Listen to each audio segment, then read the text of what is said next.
Hello everyone, welcome to today's workshop.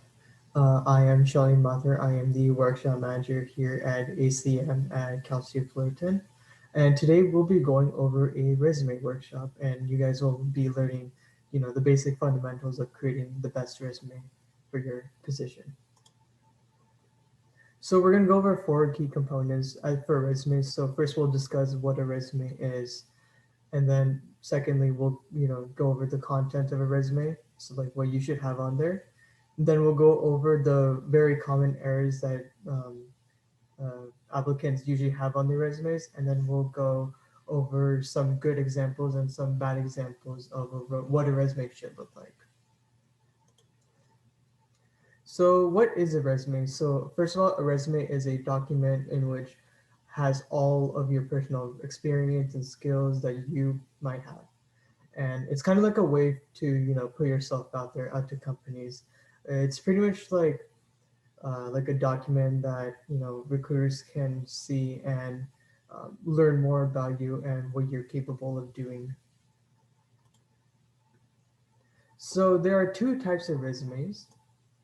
There are two types of resumes. So there's an ATS friendly resume and a non ATS friendly resume. So ATS usually means like an applicant tracking system, and it's like a software that scans your resume content.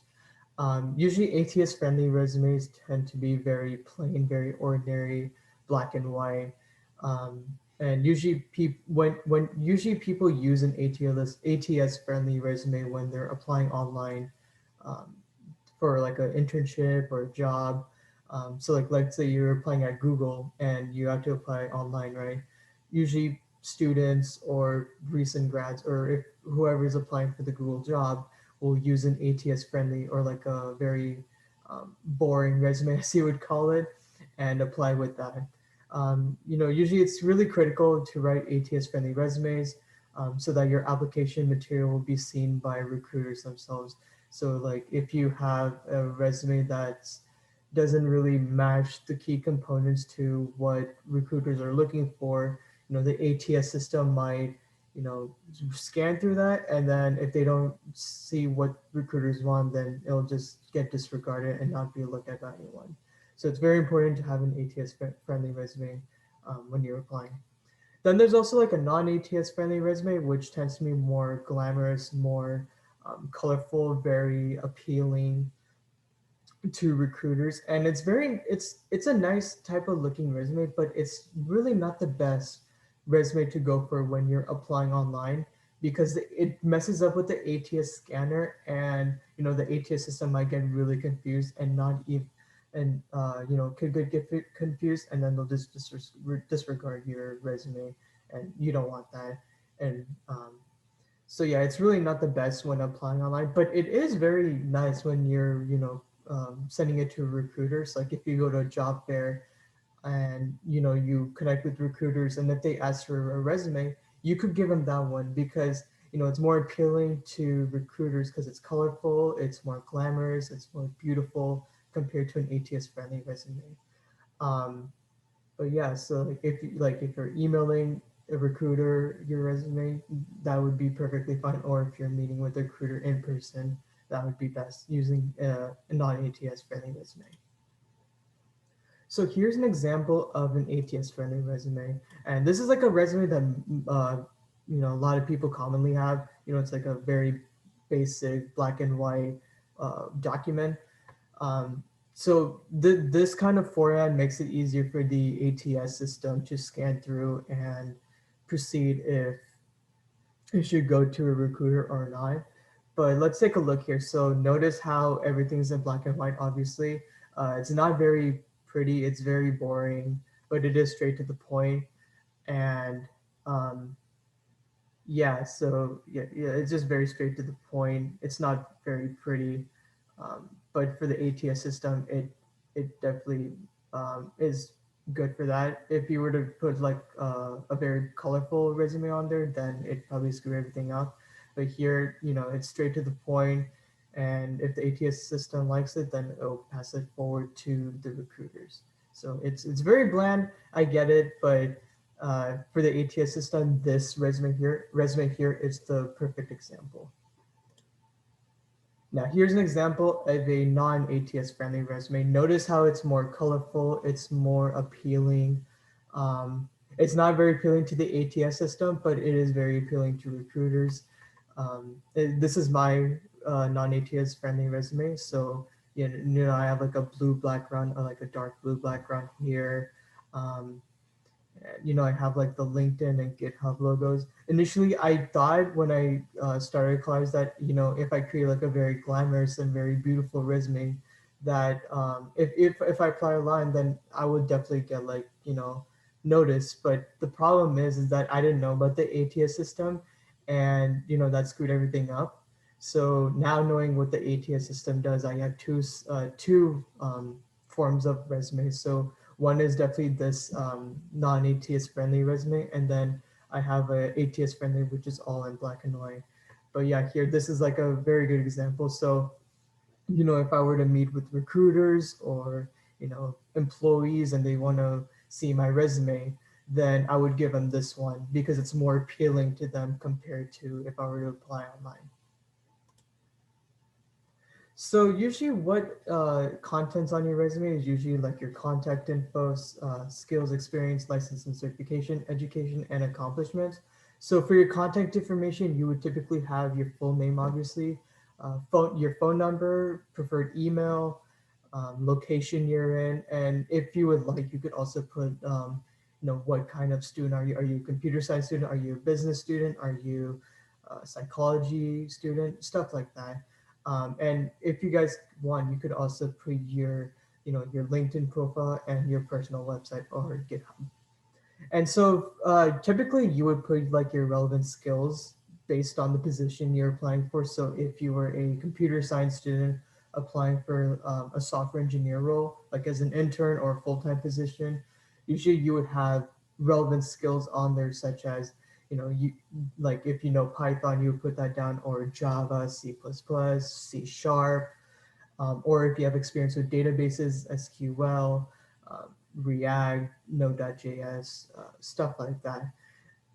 Also, it'd be nice to have like your personal skills, like non-technical, obviously. So you could put that you're organized, you're good with time management, you're professional, you're reliable, stuff like that, so that recruiters can actually like, oh, okay, yeah, he can do this. Let's take a look at him, type of thing. And it's always nice to have, obviously having relevant experience for that position is a huge crucial part on your resume. So if you've done previous internships or done previous projects or work with clubs and done, like if you're a president of a club or a board position, that'd be nice too. So if you were to apply for like a software engineer role, and if you've done previous internships as a software engineer, that's definitely a huge plus because recruiters like to see applicants who have had previous experience, whether as a full time for a full time position or even as an intern. That's definitely a huge plus. And licenses and certifications definitely are a huge factor, especially in the computer science field. If you're licensed in Google Cloud Platform or Oracle or a database or stuff like that. Recruiters like to see that so they know that like you have experience working with this and you're officially licensed. That's what they like to see. And moving on to education, education is a huge piece because this is where recruiters see like, okay, this is where you went to school, this is your major and degree, this is, and then obviously your GPA. So like me, I'm a Cal State Fullerton student, right? So on my resume I say California State University Fullerton, and then I mentioned that I am a computer science student. And then I also put my degree, which is Bachelor's of Science. So then I wrote Bachelor's of Science in Computer Science as my major and degree, so recruiters know what I'm majoring in. And then also having your GPA is a huge thing because recruiters want to see what your academic level is. So having your GPA there will definitely help recruiters out. And then if you have like any accomplishments, let's say if you accomplishments, like let's say if you were in the dean's list or you've done projects, you've created like applications, websites, softwares, adding that would be a huge plus because recruiters love to see that, you've actually done something and have accomplished something. So let's go over like the three basic components of errors that typically people have on resumes. And that includes, having unnecessary information, messing with the font size of the resume, and the amount of pages that they usually have on the resume. So unnecessary information means like like putting personal life in there or having irrelevant information to your position. I've seen people put, like you don't want to put stuff that doesn't apply to the job, So if you mention that, oh, I like playing basketball, I love playing video games, um, I love to play soccer, I love to do this. It doesn't really fit the narrative unless if you're like connecting with other recruiters and that's a different scenario. But when it comes to putting stuff on your resume, you don't want to put personal like what you do on a daily basis, unless if it's like related to your position. Then do it. So it's like you could say like, oh, uh, I love I love to code programs, or I love to um, I love to create projects. That's fine, but don't put stuff like, oh, I love to play video games. I love to play Minecraft. I love to play NBA 2K. I love playing basketball. No, that recruiters don't really care about that. And also, please don't like, people tend to put like irrelevant information. So, like, let's say under your experience, you put, I worked at Target as a manager, or I worked at McDonald's, or um, if you were like a grocery store, worker or something like that. Recruiters don't really care about that. They like to see information that's relevant to your what you're doing right now, and then obviously the position that you're applying for. So putting down that you worked at McDonald's doesn't really help you in any way, shape, or form. So let's talk about the font size. And this is a huge, crucial part when it comes to resumes, because obviously you might have a lot of things to put on there, and sometimes like you want to format it right, and you want to make sure you get everything there. But then sometimes you might go over one page or stuff like that. So what people tend to do is decrease the font size of your paper.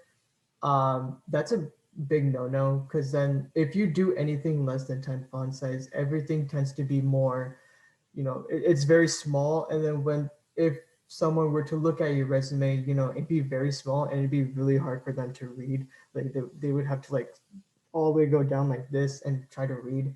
That's not really the best way to go. So usually I would recommend having a 10 font size to begin with. I wouldn't go a little bit over or below that. And usually the right font types that I would use when creating a resume would be Times New Roman and Arial font. Usually that looks more professional that way. It doesn't look too funky. If you were to use any other font type like Roboto or Calibri, that doesn't look right in my opinion. So if you were to go with Times New Roman or Arial, you should be perfectly fine. And if you were to create a resume with the 10 font size, that's totally good. And I won't go over 10 or below 10 for size. So typically, like you might have a lot of information you want to talk about yourself. You want to put yourself out there, right? You want recruiters to be impressed by you, but sometimes you might go overboard. So the amount of pages on your resume should be no more than 2 pages. Personally, I would use only 1 page, but if I were to have a lot of experience and a lot of projects I worked on, some certifications, then maybe I'd go on 2 pages. I would go at 2 pages max. You don't want to create like a 10-page resume full of information about yourself. Recruiters love to see 1 to 2 pages max on your resume, because since they have a lot of applicants to go over, they really don't have time to look at 10-page resume. And if you were to do that, they'd probably just disregard it no matter how qualified you are. So it's best to have a 1 to 2 page resume, get straight to the point, give them your experience, licenses and certification, skills, education, and accomplishments, and don't put any, don't go overboard, I would say. So I'd keep it at 2 pages max. So let's take a look at some good resume examples. Um, so usually the things people would put on their resumes to make it good is definitely have relevant experience and skills to the position they're applying for, and usually having statistics in your experience is definitely a huge thing. Recruiters like to see like, oh, what impact has your experience made, right? So like, let's say if you're a computer science student and you created like a mobile app or a website, and recruiters love to see that you've done projects, right? But they also want to see like what impact it has made. So if you're to create like an app, like a mobile application, so you might want to put statistics like, oh, this many people have downloaded and use it on a daily basis, or we've seen growth in membership in 10% or 11%, whatever the number is. So having stats in there is a very crucial thing. Obviously having, so like, let's say like computer science students for experience and skills, definitely having previous internships, definitely a huge plus. Whatever the company is, doesn't need to be a big company like Google. I personally don't believe in that. And obviously having relevant skills. So like a computer science student would put skills in Python, Java, Node.js, Golang, Rust, Kotlin, C++, stuff like that. And usually like a good resume tends to be very organized. It's not like all over the place, so it's like top to bottom. It's like top to bottom, it's very organized, straight to the point. You'll have like your skills, experience, certifications, accomplishments, extracurriculars, education. Very straight to the point.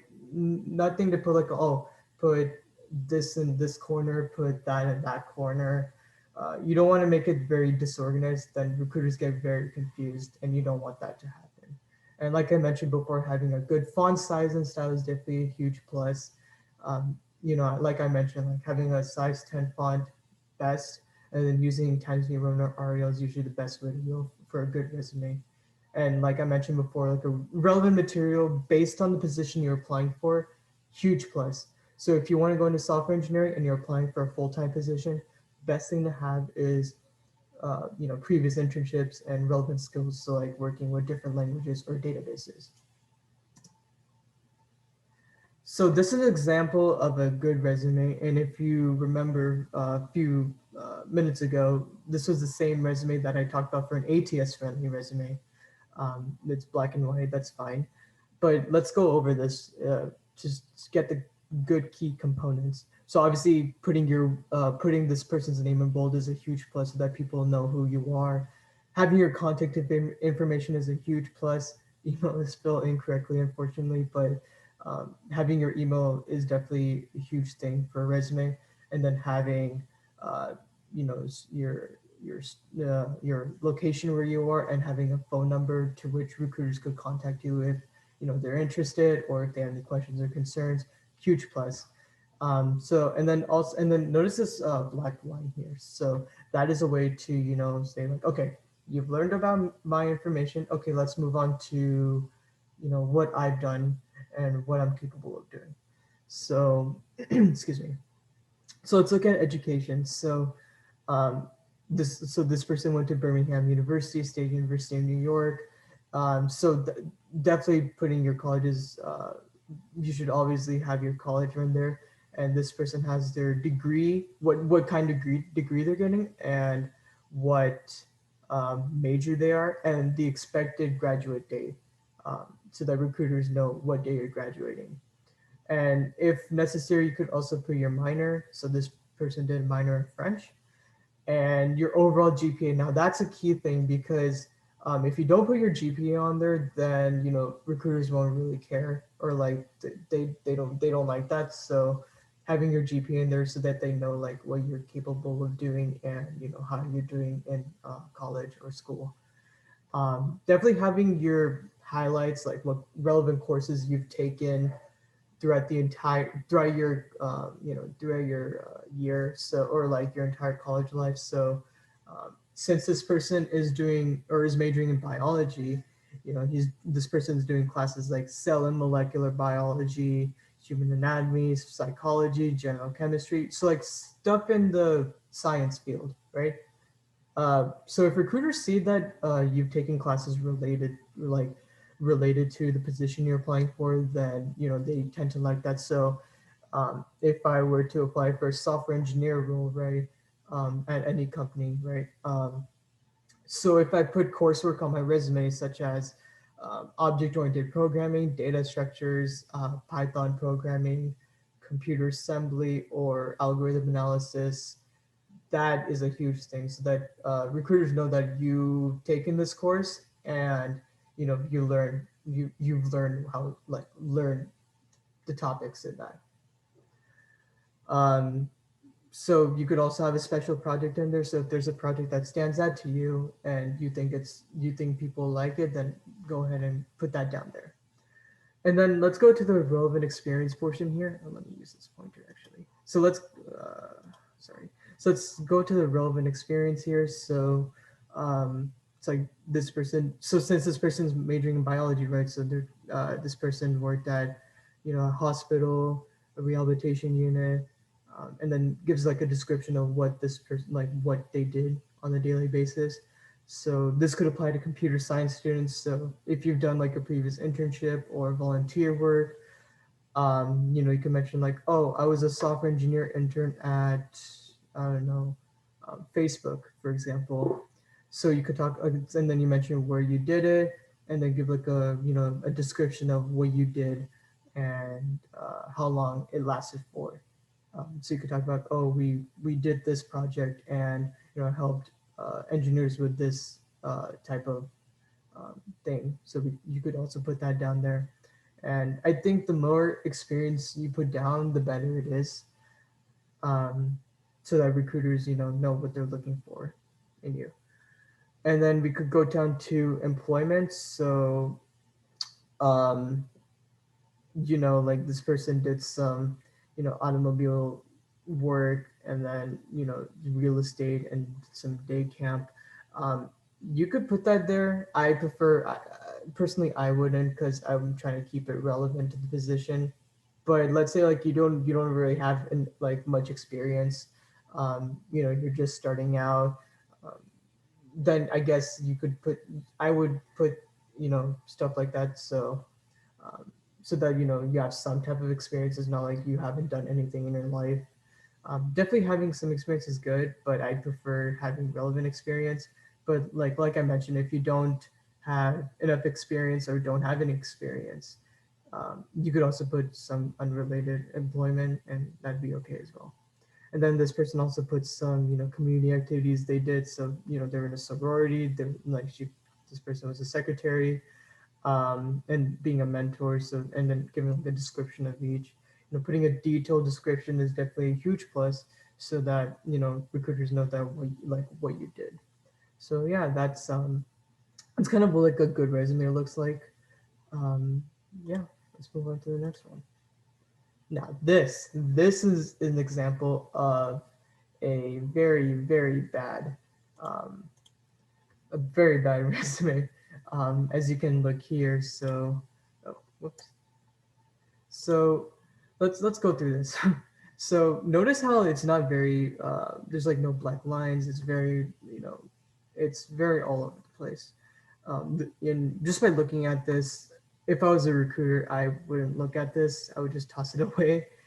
Um, okay, let's go through this. So, okay, it's fine that this person has his name, the address he's at, phone number, and email contact information, and then has like education, honors, and then activities, community service, employment, interest. That's fine. So the thing that stands out to me is this other interests slash activities. Um, like I mentioned a few slides ago, that recruiters don't really care about what your hobbies are, unless if you're connecting with one and you're talking to them, then that's a different scenario. But putting this on a resume isn't the best option, because recruiters don't care that you travel to Mexico and Canada, you do guitar lessons, you swim, you do this. They don't care. And what also stands out to me is that there really isn't a description for any of these activities that this person has done. this person listed them out, but there is no description. So like, oh, you're part of the National Honor Society. Well, what did you do? Also, what does the 11 and 12 mean? Like 11th or 12th grade? Uh, if you don't have a description, then recruiters will get really confused and probably might just throw your application away. So definitely having a description is a huge thing to resumes. And this person would not get a job in any way, shape, or form with this kind of resume. Um, yeah, I mean, there's no description. There's no like. It looks like this person didn't put any effort. He just thought like, oh, I can get into any job, so I'll just put this. Okay, here it is. This probably guy did in like 5 minutes. But you know, yeah, it's not a very great resume. Um, it's very all over the place. Like there's no description. Like there's no description. There's no details. This guy just listed him out and didn't go further than that. So I like this part here, but otherwise the rest I don't like. It's very disorganized. It's not very good. So this is an example of a bad resume. So there's a lot of like frequently asked questions when it comes to resumes. So one of them is like, what if I have no experience, right? So what I would do is I would provide a list of all your qualifications if you have any, hobbies and past projects uh, that have allowed you to develop transferable skills that make you equipped for the job. So, like, let's say if you worked with the computer or, um, if you've done some kind of club activity and you're a leader, that you could mention that, oh, I did this and I led this and I learned leadership skills and communication skills, something related to that. Another question I've seen is that like, I've created a LinkedIn profile, but do I still need a resume? Yes, you definitely need a resume. You cannot rely on LinkedIn to get you like a job or anything. At the end of the day, LinkedIn is a social media platform, but in a more professional sense. Yes, like you can have all your stuff on your profile that is very similar to your resume, and you can even convert your profile to a resume. But um, at the end of the day, when you're applying, you still need to upload a resume, even if you're using LinkedIn. You can have your LinkedIn profile in your resume somewhere, but at the end of the day, you cannot rely on LinkedIn to be your true resume. It's just not going to happen, and it will never work for you. And another question that people keep asking is like, where do I find good examples of resumes, right? Um, so there's two websites I know that I've seen, templates and examples of good resumes at, and that's JobScan and American Job Centers. When I went on both of these websites, they have examples of a general resume, but then they also have examples of specific resumes. So, computer science resumes, business resumes, medical resumes, whatever the field is, and they have it. Also, JobScan is very useful because you can, apply to your resume. You can check like the chances of you getting a job or an internship based off you upload your resume and then you write down a description of what the job you're applying for is, and based on that, it'll give you real time, percentage of like what your chances are of getting a job. Definitely check out JobScan. Definitely, it's helped me, get through the applying process for internships. But yeah, both JobScan and American Job Centers are perfect places to look for good resumes, um, and finding good templates based off what your profession is. Yeah, thank you for checking out this resume workshop today. I'm glad that all of you were able to be part of it. Um, you can always come back to this workshop as it'll be on our YouTube channel.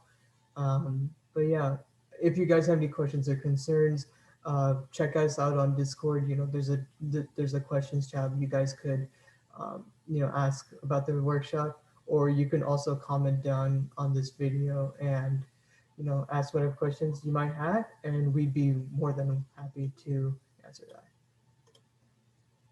And connect with ACM. There's the link to the Discord server.